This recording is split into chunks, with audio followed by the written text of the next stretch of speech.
പൊരുത്തമില്ലാത്ത ദാതാവിൽ നിന്ന് രാജ്യത്താദ്യമായി കരൾ മാറ്റിവെക്കൽ ശസ്ത്രക്രിയ നടത്തി രാജഗിരി ആശുപത്രി. അപൂർവ ജനിതക രോഗം ബാധിച്ച ന്യൂഡൽഹി സ്വദേശിയായ കുഞ്ഞിനാണ് ശസ്ത്രക്രിയ നടത്തിയത്.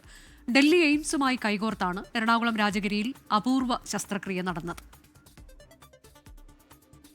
2 വയസ്സുള്ള കുഞ്ഞിന്റെ കരൾ മാറ്റിവെക്കാൻ വൈദ്യസഹായം തേടി ഡൽഹി എയിംസിലെ മലയാളി ഡോക്ടർ ശരത് RS എക്സിൽ പങ്കുവച്ച സന്ദേശത്തിൽ നിന്നാണ് തുടക്കം. രാജഗിരി ആശുപത്രിയിലെ ഡോക്ടർ സിറിയ കബി സന്ദേശം കണ്ടതോടെ അപൂർവ ജനിതക രോഗം ബാധിച്ച ഉമറിന് മുന്നിൽ ആശ്വാസമായി രാജഗിരി ആശുപത്രി എത്തി. ഡോക്ടർ അബിയുടെ ലിവർ ഡോക്ക് എന്ന എക്സ് അക്കൗണ്ടിലൂടെ കുഞ്ഞിന്റെ അമ്മ സാനിയ ഡോക്ടറുമായി ആശയവിനിമയം നടത്തി. പിന്നാലെ കൊച്ചിയിലേക്ക്. നമ്മുടെ ശരീരത്തിൽ പ്രോട്ടീൻ്റെ അംശം ചെല്ലുമ്പോൾ ഈ പ്രോട്ടീനെ ഫുള്ളായിട്ട് ഡൈജസ്റ്റ് ചെയ്യാൻ പറ്റാതെ വരുമ്പോൾ അതിനകത്ത് ഈ മീഥൈൽ മലനോണിക് ആസിഡ് എന്ന് പറഞ്ഞ ഒരു അംശം, ഒരു ദ്രാവകം നമ്മുടെ ബ്ലഡിൽ കൂടിയിട്ട് അത് ബ്രെയിനിനെയും കിഡ്നിനെയും ഹാർട്ടിനെയും ലങ്സിനെയും ലിവറിനെയും ഒക്കെ ബാധിക്കുന്ന ഒരു വളരെ മാരകമായ രോഗമാണ്. വളരെ റെയർ ആണ്, പക്ഷേ ലോങ് ടേമിൽ ഇത് ഫെയ്റ്റലാണ്. കുട്ടികൾ വളരെ ഏർലി മരിച്ചു വന്നൊരു അസുഖമാണിത്. പൂർണ്ണ പൊരുത്തമുള്ള ദാതാവിനെയാണ് ആദ്യം അന്വേഷിച്ചതെങ്കിലും കണ്ടെത്താനായില്ല.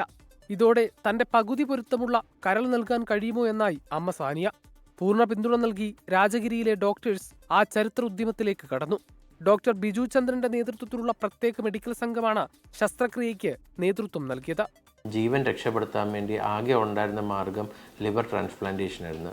നമുക്ക് അമ്മയുടെ ബ്ലഡ് ഗ്രൂപ്പ് നോക്കിയപ്പോൾ അതൊരു മിസ്മാച്ച് ബ്ലഡ് ഗ്രൂപ്പ് ആയിരുന്നു. പക്ഷേ എന്നാലും നമ്മൾ ഇൻകോമ്പാറ്റബിൾ ലിവർ ട്രാൻസ്പ്ലാന്റ് ആണ് ചെയ്തത്.